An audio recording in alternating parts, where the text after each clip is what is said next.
So reports are out that Larry, welcome here, my dear friend. It's always Hi a there. pleasure. Yeah, We missed you on the round table. Your young sidekick Matt Ho did a very admirable job. you did. However, when we posted your clip of your comments to the United Nations, it's up to over 130,000 views. The Judging Freedom viewers very much appreciate you, Larry, even if they might not have recognized you with your hair slicked back and your somewhat shaven look. And there you are. We'll play a little bit of the clip later, and I will ask you in a few minutes what your purpose was there, and more importantly, how you were received by the others. But before we get there, the White House has leaked this morning. I don't know how they think they gained by this, but whatever. I'll let you comment on it. The president's view that the Congress should commit to distribute $1 trillion to Ukraine, including $500 billion in infrastructure reconstruction over the next 10 years, a statute crafted in such a way as to tie the hands of the next two presidencies, no matter who may occupy them.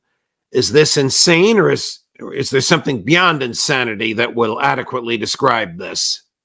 Well, yes, insane is an appropriate term because, clearly it would be challenged in court, number one. It would be strung out over the years, and I think ultimately be found to be an unconstitutional act by Biden. But, it really belies the failure to grasp what's going on the ground in Ukraine. They're losing, and they're losing badly, and they're losing quickly.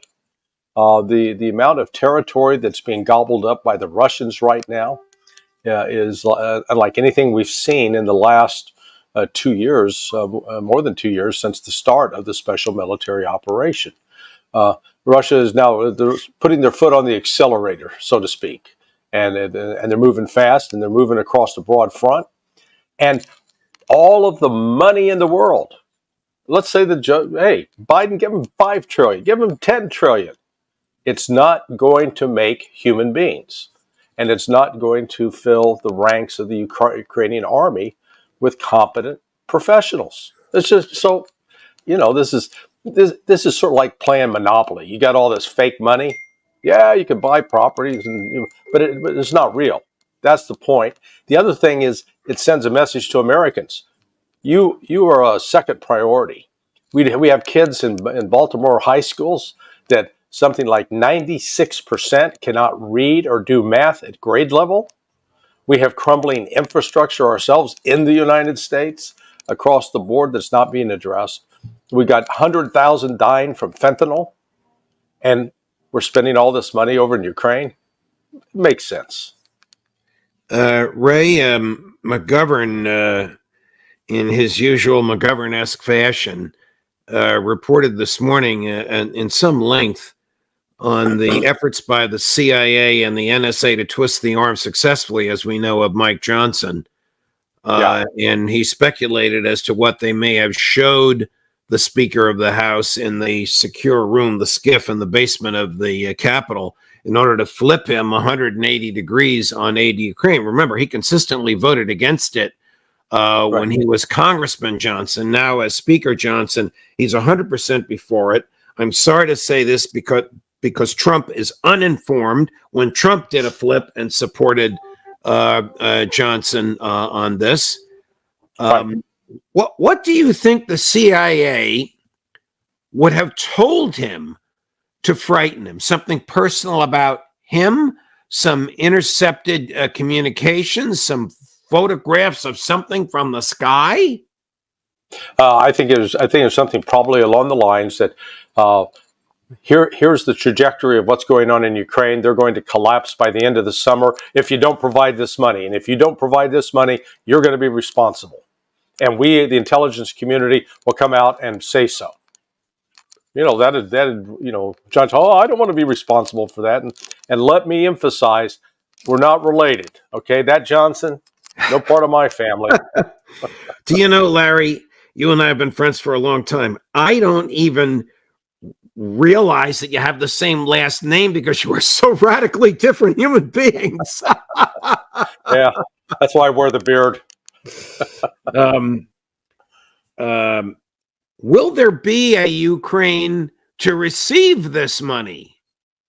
No, no. In fact, I think um, we're on the threshold of seeing some very quick and dramatic changes. This is, you remember 6 months ago, people were saying, oh, it's going to be a stalemate. They're talking about 2025, 2026, maybe 2027.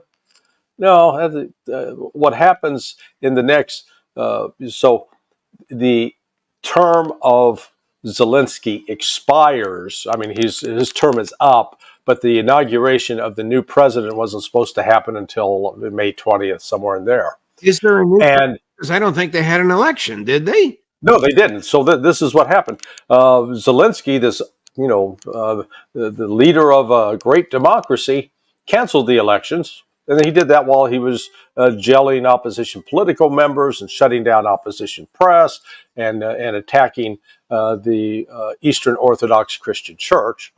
All things that a good Democrat, I guess, does. And so by declaring that the election is not going forward, well, they're not having an election, but his term is still up. And I think the Russians, they're going to wait until that term ends and he's no longer a legitimate president under international law. And then they're going to really apply the pressure. But when you watch what's happening all along that 1,000-mile front, the Russians are pushing, and everywhere they push, the Ukrainians have to try to rush troops to close that hole in the dike because water is pouring through. And they don't have enough troops to do that. Number one, they don't have enough weapons to force the Russians to go backwards. So this is heading towards a collision that's going to be very, very bad for Ukraine. Colonel McGregor reported yesterday in emails to me that Ukraine lost 8,000 troops dead last week, and that a Russian general, forgive me, I don't have the name, has arrived on the scene with 100,000 fresh Russian troops. I mean, you can't even make a comparison here. Right. Russia started this whole special military operation in February 2022 with only about 175,000 troops. And they demonstrated back then that they completely went against conventional military theory, which always says that an attacking force needs to have a 3-to-1 advantage over the defenders in order to have any hopes of prevailing. Well, it was just the opposite. Ukraine had the 3-to-1 advantage, and yet the Russians, made that initial thrust where they were even up around Kiev. And then when it looked like the peace negotiations had progressed to a point, the Russians withdrew. And then when they realized that the West had betrayed the process and that Ukraine had crumbled under Western pressure, then Russia said, oh, okay, now we've got to go to war. And that's when they did that first mobilization in September of 2022. Since then, throughout 2023, they were having Russian young men sign up at the rate of $40,000 a month. So they raised an additional $500,000 on top of the $300,000 plus that were mobilized in September of 2022. And throughout, so far, we're going into our fourth, it's 4 months now, and they continue to sign up another 160,000 troops. So Russia recognizes we're at war with NATO. And so we've got to prepare. And so they're preparing reserves. They've set up a new army. They've deployed a new force up to the north of Kharkiv. And so that they could very well, which is Kharkiv's the second largest city in Ukraine.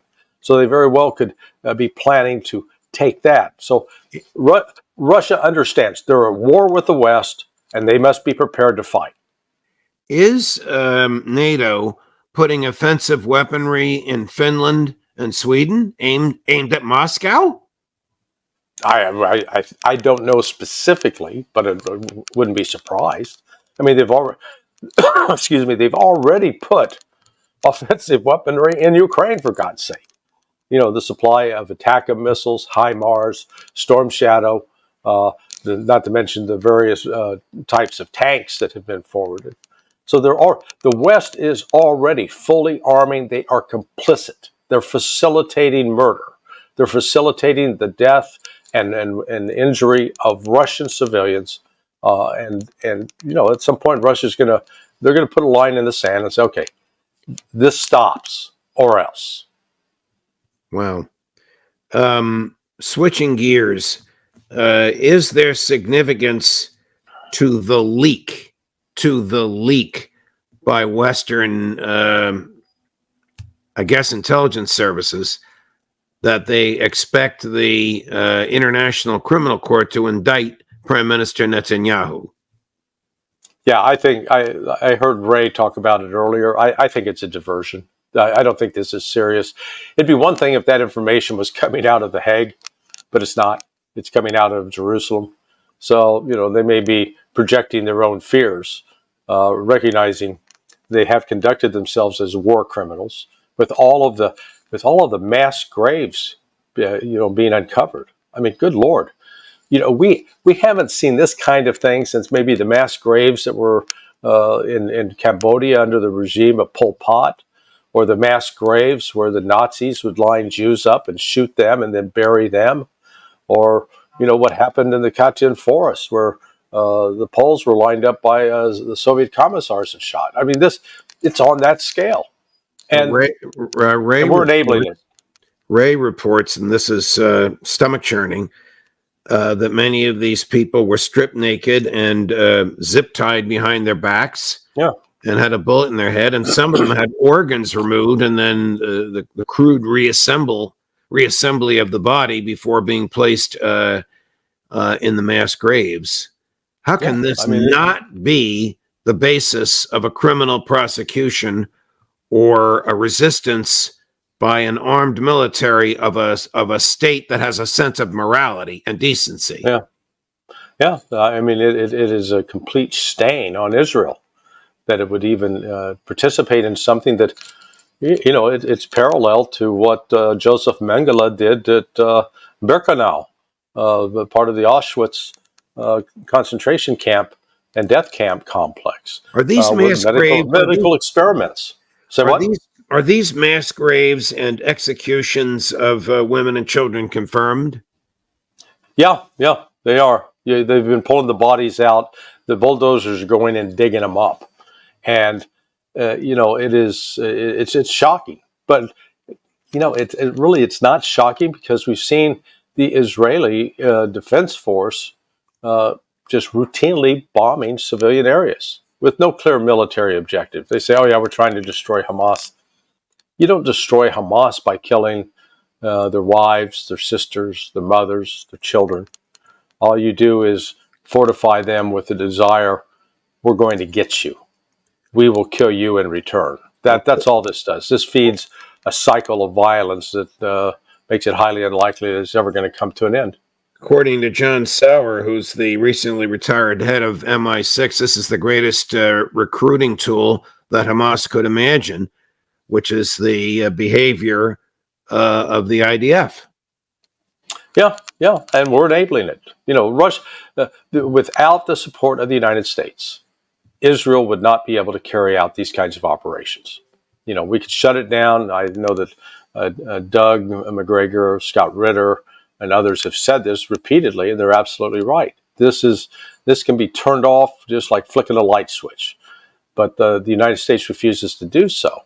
And all of this is taken against a backdrop of we're seeing the rise of let's call it an anti-Israeli war movement in the United States that is reminiscent of the anti-Vietnam protesters that took over America starting in, it came to sort of a head in '68 and then built momentum going forward that ultimately led to a shift in U.S. policy. I think that's where this is headed.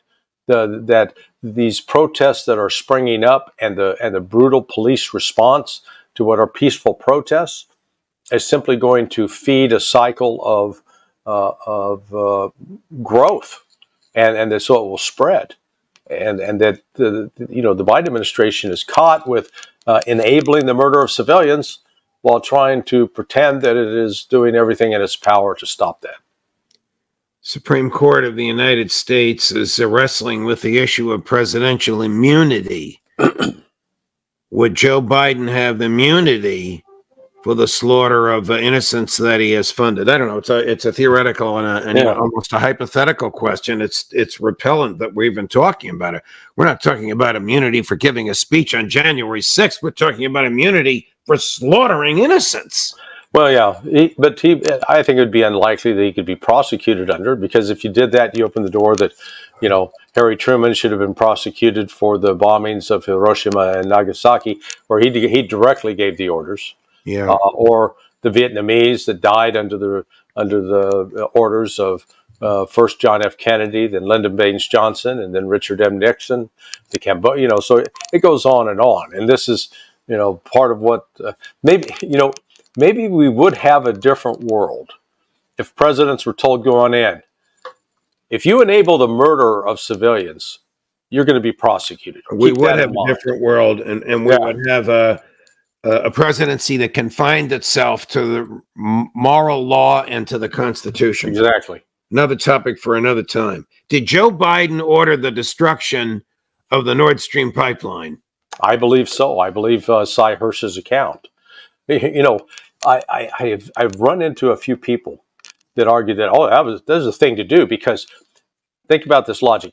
Germany was dependent on Russia for this cheap gas, and we had to stop that. I'm going, what? What? International economics proceeds from the assumption that a nation state is going to buy what it needs at the lowest possible price. So what the United States effectively did in this, by destroying that pipeline, was, okay, we're going to teach them they're not going to get that cheap gas from Russia. It didn't disrupt Russia's ability to produce the gas. It simply meant that Russia had to ship it in a different way through a different route, which meant the transportation costs went up, which meant that the people at the end who were buying that gas were going to pay more because the costs were higher. And as a result, not surprisingly, Germany's economy has declined over the last 2 years. It used to be like the fifth largest. It was the largest in Europe, and it was the fifth or sixth largest in the world. Well, now it's dropping down, and it's dropping down in part because of that attack. And it's what really was going on. The United States wanted to make sure that Germany bought all of its gas from us. That's what was going on. You had the privilege of speaking before the Security Council of the United Nations on this very topic last week. What did you Yes. tell them? I told them that this essentially the refusal to conduct a thorough investigation on this is. Let me just stop you. By the way, that is Larry at the UN. He's dressed a little differently, just like I would be. But that is very much him. Go ahead. I'm just busting you. Go ahead, my dear friend. I broke out the UN uniform. I'm back to Florida, what they call Florida business casual today. That everybody knows what happened. And here is the West that sits on this hypocritical throne of, we uphold international rules. We must all have everybody abide by these international rules. And they ignore the damn rules every chance they get. So here is clear evidence that the United States ordered the destruction of that pipeline. And its effect, the negative effect on it, was on the German people. That was my message, and saying, look, it is very easy to investigate this. You just have to have the will to do it. That's how I've summarized it in one sentence. What was fascinating is the Brits, the French. Oh, the French ambassador in particular. What a dreadful human being he is. Just he embodies everything, every negative stereotype about the French. He's it. He should be. What did he do? Did he listen to you politely and professionally? Oh, no. He didn't even listen. He didn't listen to any of the briefers. I was preceded by one of the assistant directors in the UN who dealt with Europe, and then with one of the directors from their Office of Counterterrorism, and then myself. And so when I finished, and then they started having different people around the other representatives speak. The normal way that they would begin, they say, I want to thank the UN representative, and I want to thank the director of counterterrorism, and I want to thank Mr. Johnson. Or they would say, I take note of what Mr. Johnson said. You know, it'd be one of those. Well, what does this French dude do? He shows up and goes, he doesn't even acknowledge any of the people. He doesn't, I don't care if he acknowledged me, but he didn't even show respect to the other UN employees that were there providing a briefing. He just launches immediately into a diatribe against the Russians, complaining that they're blowing up hydroelectric and thermal power plants in Ukraine, and failing to acknowledge that the reason Russia's doing that is because France and the United Kingdom and Germany and the United States are providing weapons that are being used to attack Russian territory and kill Russian civilians and maim Russian civilians. So, like I said, he was a disagreeable sort. He showed up literally, you know, the guy that had been sitting in his place gets up, he sits down, he does his thing, then he gets up and leaves. Lest the viewers forget, here is President Biden on Nord Stream. Well, I'll take a couple questions each. Reuters, Andrea, for you guys the first question. Thank you, Mr. President, and thank you, Chancellor Scholz. Mr. President, I have wanted to ask you about this Nord Stream project that you've long opposed. You didn't mention it just now by name, nor did Chancellor Scholz. Did you receive assurances from Chancellor Scholz today that Germany will in fact pull the plug on this project if Russia invades Ukraine? And did you discuss what the definition of invasion could be? And then Chancellor Scholz, wenn ich Sie fragen darf, if I may ask you, Chancellor Scholz, you said there was some strategic ambiguity that was needed in terms of sanctions. I just wanted to know whether the sanctions you are envisaging and the EU is working on, and the US as well, are already finished, finalized, or is there still work ongoing?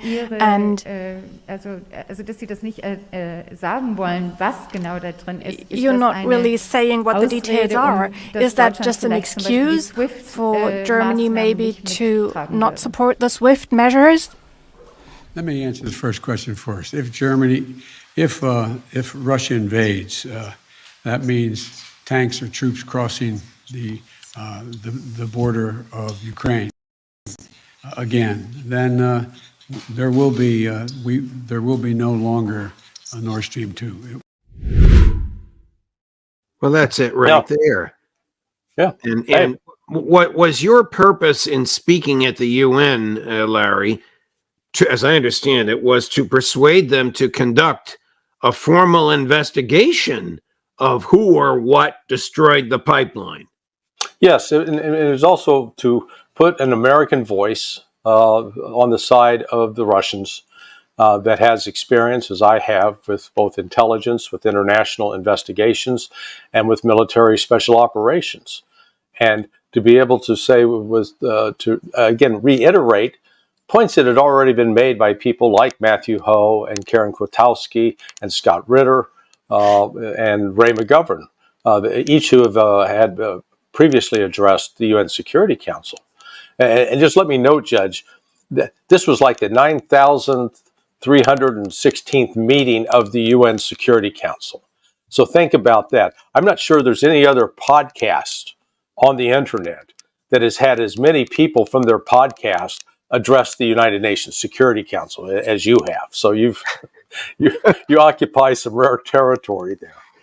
But well, I'm deeply flattered at the friends that I have and at their intellectual honesty, and you're very much in that group, Larry. Are they debating whether or not to investigate who destroyed the pipeline, and is that debate ultimately fruitless because the U.S. will veto an investigation of the U.S.?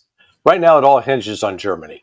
Up to this point, Denmark and Sweden, they started doing an investigation and they said, oh, nothing, we can't make any conclusions yet. So they punted.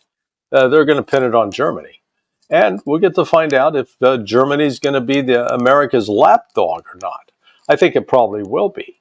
But the Germans suffered, as you pointed out earlier. They suffered by the loss of this product that their industry and their homes had grown accustomed to. Right. And the Chancellor of Germany stood next to the President of the United States while he made a fool of him. Yeah. And this was, number one, burning natural gas is clean energy. It's not like coal-fired power plants. So this has really led to a political upheaval underway in Germany. The current government very well could be ousted soon, and because the German people are angry about it, many are. I received actually quite a few comments on the video that was posted from people from Germany expressing appreciation for what I said. This is so. I think Russia continues to bring this up, and it's doing it to remind the West, to sort of rub their nose in the fact that you constantly lecture us on rules-based international order, but here you are, the most egregious lawbreakers that there are in the world, and you do it with impunity. And we're just going to continue to remind you that what you did on this, it cost us economically a little bit, but it didn't hurt us. But you hurt your own allies. For what reason? How were you treated, greeted, received by the American delegation? Not even acknowledged. I was a non-person. I must say I was warmly received by Ambassador Vasily Nebenzia, and then also by his number two guy, the Ambassador Dmitry Polyansky. Both were very, very gracious, very kind, and very appreciative. Did Linda Thomas Greenfield come up and shake your hand? That's the American ambassador to the UN. She didn't even show. She sent one of her lackeys. So he was, and he spent a lot of time surfing on his phone. Wow. Well, I'm disappointed, but not surprised. So what will happen? They'll debate in the UN, and the US will veto. Well, yeah. It depends what Germany comes up with. If the Germans actually produce a legitimate investigation, say, okay, yes, as the insurance companies have already admitted, this was an act of war. This is not covered by insurance because this was done by a nation state, and the only nation state with the capability to do this really is the United States. So if the German conclusions come out and point the finger at the United States, then it would be up to the United Nations Security Council to pass a resolution. And at that point, the U.S. would veto it just to save its own skin, but it would be exposed.